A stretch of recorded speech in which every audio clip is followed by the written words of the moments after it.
kaligayahang kabuhayan. Andito po tayo, nagsasangag po tayo. Ito po. Ito na rin po ang aming panangalian ngayon dahil yung tira namin to kagabi na kanin, ito na rin po ang aming kakainin. Kaya sinasagad ko. Kayo ba'y kumain na? At kami hindi pa ako kami kumakain. Ito pa ako, nagsasangag pa po ako. Ano ba ulam nyo? Kayo pa may ulam na. Kami meron na po kaming ulam. Pero yung ulam namin, lulutuin pa rin natin. Hindi pa po siya luto. Pero pwede na rin siyang kainin na kahit ilaw o kahit hindi pa siya na luluto sa kawali. Dahil po siya, ito po, papakita ko po sa inyo. Ayan. Ito po yung ulam namin panangalian, Argentina beef loaf. Yan. Kaya sabi ko nga po, kahit hindi lutuin, pwedeng kainin. Kailangan mas maganda pa rin niluluto to at ating piprituhin. Tuloy natin ang pagsasangag ko. Para maya-maya, makakain na kami. Ayan. Iwan muna natin at buksan na natin itong Argentina beef loaf. Buksan na natin. Ito yung ating pambukas sa dilata. Ito ang ulam namin ngayon dahil kahapon ang ulam namin ay manok kahapon dahil pa isang taon ni Biyanan. Kaya tapos may pansit, malabon. Yan. Magkabilang po binuksan ko para hindi po siya mahirap tanggalin, tapos i-ano na lang natin, didiin natin dito.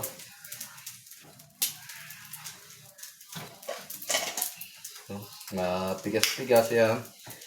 Didiin natin dito para lumabas po siya. Yan. Okay. Wala po siyang, may natira po siya, konti lang o. Yan. At ating iiwain na ito. Yan, parang reno. Yan. Itong piprituin natin.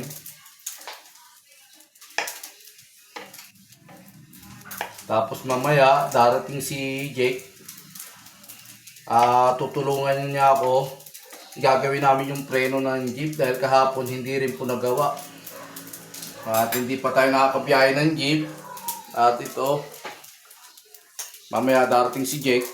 Pagtutulungan namin gawin yung preno ng jeep. At kami, pina-check up namin yung si Ramram, yung bata, apo ko. Tapos bumili na rin kami ng lumpiang luto na. Ito na rin po ipapartner namin dun sa Argentina beef loaf. Yan. Yan. 3 lumpia. Tapos siyempre, ang sukan sa usawan hindi mawawala. Habang nagpiprito tayo, si Commander nandun nag-aayos na rin po ng lamesa para makakain na rin po tayo. Tuloy natin ang paghahalo ng sinangag. At siyempre, ang sinangag, pampasarap ay kukuha tayo ng asin.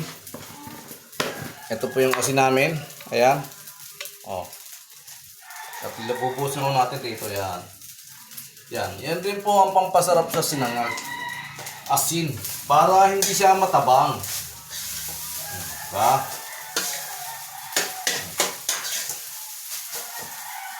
Umulan rito sa silang. Ayan po. Basa naman po ating sahig.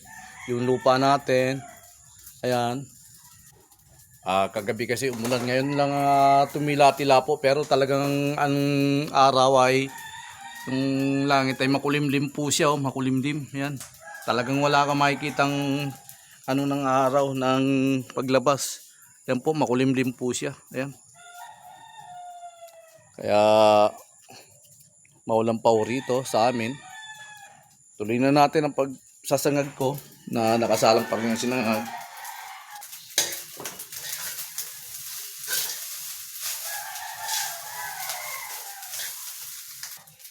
Tapos na. Atin naman piprituin yung Sasali na ho natin dito sa rice cooker yung sinangag natin.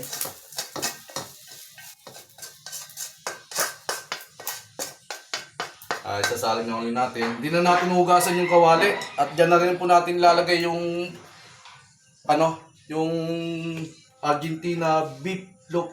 Kaya maglalagay na tayo ng mantika para maprito na po siya. Ito, beef loaf.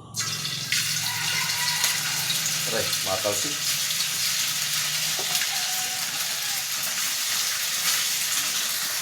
Ito, kakain na ho kami. Tayo ba'y kumain na? Ito, may natira pa kaming Mountain Dew kagabi. Ito lang ang aming tubig. Ayan. Kain po tayo. Kahit hindi pa kayo kumakain. At kami ano oras na ba? Eksakto, alas 12 po ang oras. Alas 12 na po ng tanghali.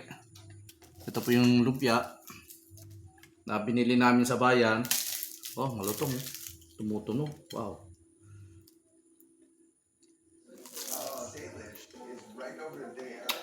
Sarap. Masarap yung suka. Tapos ito yung itlog.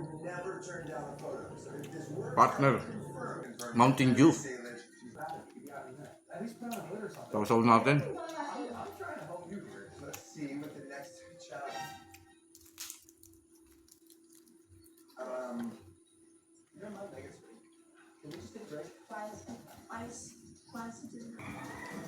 Tapos na kami kumain. Ito, palabas pa lang tayo ng bahay. Tingnan natin ang jeep natin dahil gagawin ngayon eh. Ilang araw na tayong hindi nakakabiyahe. Dahil yun nga, ang problema nito ay preno. Kaya gagawin muna namin ni Jake yung preno para makabiyahe na po ako. Para magtuloy-tuloy naman ang biyahe ko. Tamsi, yan, para gagamitin ko po ito sa kortina po. Dahil wala po itong kortina ng jeep, lalagyan po natin ng kortina. Ito po yung tali, tamsi. Ayan. Ito po yung kortina po, ayan. Kulay gray. Gray ba to o green? Gray. Yan, oh. Dalawa po to. Yan, dalawa. Oh. Bagong bili natin to. At ito ang ilalagay natin sa jeep para magkaroon po ng kortina ang jeep natin na ibabiyahe. Tapos ito po, isa pa po itong nabili natin sa Shopee. Ilaw po to sa loob ng jeep para maliwanag, hindi po siya madilim.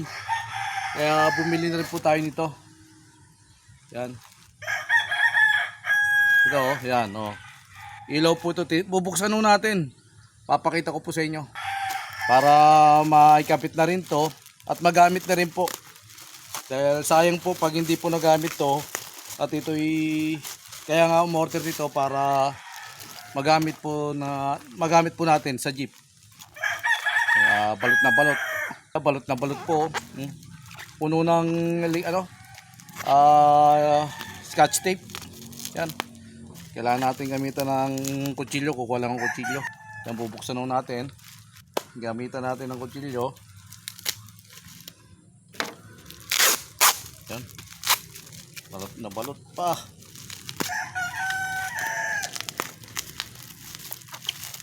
Hindi mabuksan. Sandali lang po ah. Hirap buksan. Ayan o. Yan. Ito na. Ang ilaw. Oy. Pa. Ayos.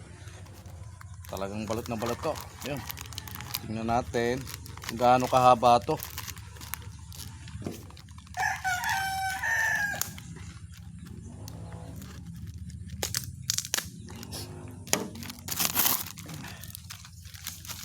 Ayan.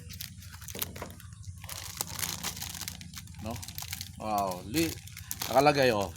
LED strip light. Oh. Yan po. Buksan natin. Yun. Oh, wow. Oh. Tingnan nyo po. Yan. Okay. Oh. Yan, nakarolyo pa ho siya oh. Bagong bago. Ayan oh. Wow. Pag naikabit po namin to, wow, liliwanag na ang loob ng jeep.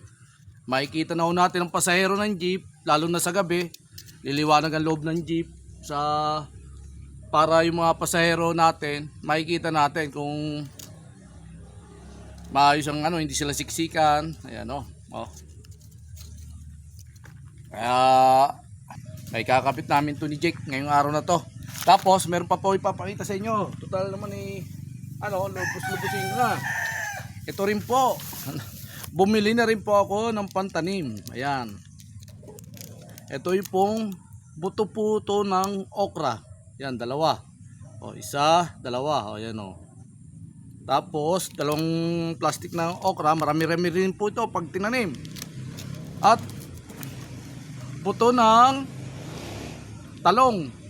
Ito po isang piraso, 10 piso. E di dalawa, 20 pesos. Yan. Tapos, ito ring okra, 10 piso. Di dalawa, 20 rin. Kaya magiging 40 pesos po ang nabili ko ngayong araw na to. Kaya magagamit din natin to.